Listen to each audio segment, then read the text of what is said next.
Good morning. Good morning. We are extremely pleased that you are still here. We are extremely pleased that we are here. Android.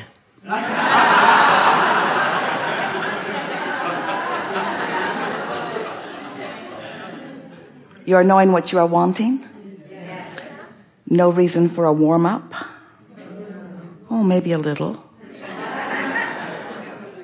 Ready to take thought beyond what it has been before? Yes. Let's go.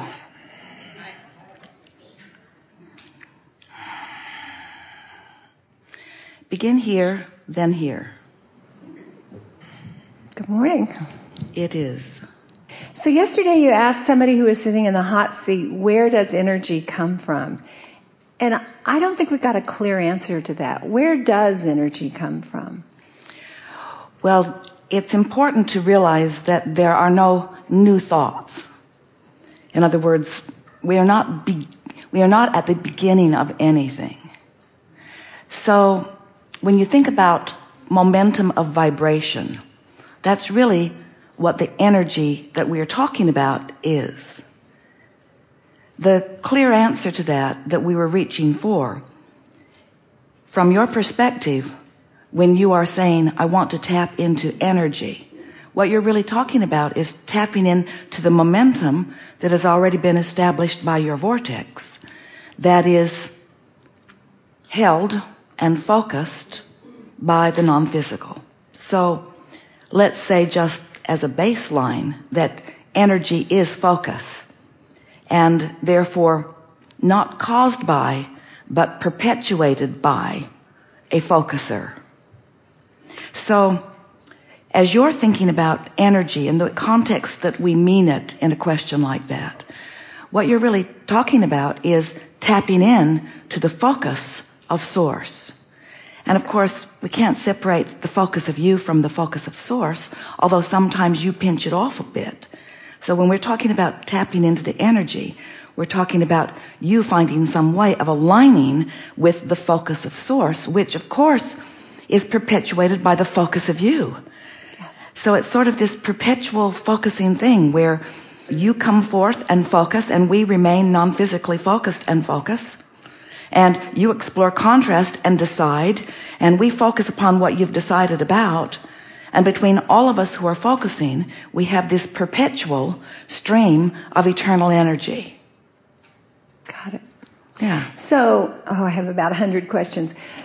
Where is it? Unfortunately, we only have one answer. But it's a good answer, and I like it a lot. So we're all emanations of source. Is that accurate? Without exception. The word we usually use is extensions of.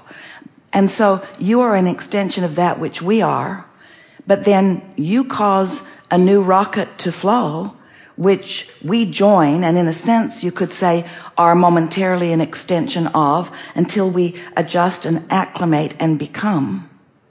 Right.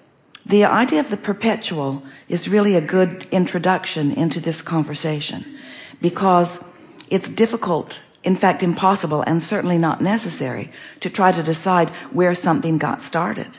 When an idea comes to you, you say, oh, I got the best idea.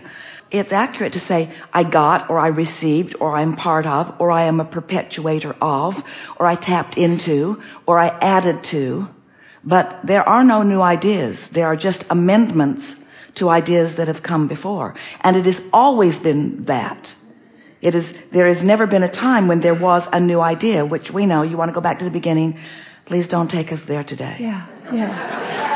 I get this. I get that we create source. It's kind of like an endless loop, and our experiences as we sift and sort and learn from those, recycle is a really bad term here, but cycle back into source, expanding source and expanding us. And I understand that we cannot not be source. There is no not being source. That was the next thing that we were going to jump in on, is that it's not just that you flow to source or that you promote source. You are source. We are source. And that's really the topic that is most important in a conversation like this, because when you accept that you are source and you accept that everything is about attraction, then the perpetuation of source is really about the fostering of a new question, which attracts a new composite of vibration, which brings what feels like a new answer. It really isn't a new answer because the answer always existed, but it's a new focused perspective of the answer, and therefore a new, stronger point of attraction, and that's what keeps everything moving forward. Knowing carries an energy. Is that right? That when you come to knowing and it kind of drops into your body and you've like got it. Well, let's go back to that word resonance. That's what that is. When you have that feeling that you're describing, that means you've found a way to let go of a little more resistance and come into a little more allowing. And that's what we would describe as knowing. The feeling of knowing is finally allowing the furthest point you've reached to. So in light of what we've been discussing here today, how long does knowing last? And it does set up the immediate contrast of you know what you know and you know what you don't know. And the don't know is big, but that's useful. But consider this.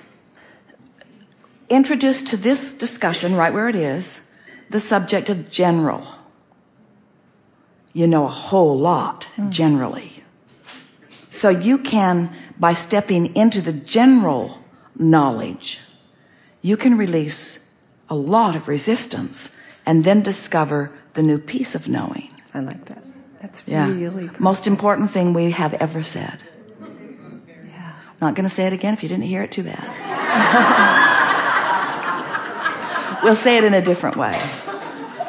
We've been talking about going general. So when you're in that place where a new piece of knowing has just settled into you, it's a delicious feeling. You could do that more often by going general with the things that you've practiced resistance about. Because when you go general, you release resistance, and then the knowing comes to you. And the feeling of knowing, it's not the thought process of discovering a way to say something. It's not the thought process of discovering how to write out the new equation. What true knowing is that resonance. It's that non-resistant state of being. And the beasts of your planet are there much of the time. They know. You call them instinctual. They just are focused more generally, you see. That's amazing work. Thank you so much for this teaching. This is amazing work. Right back at you.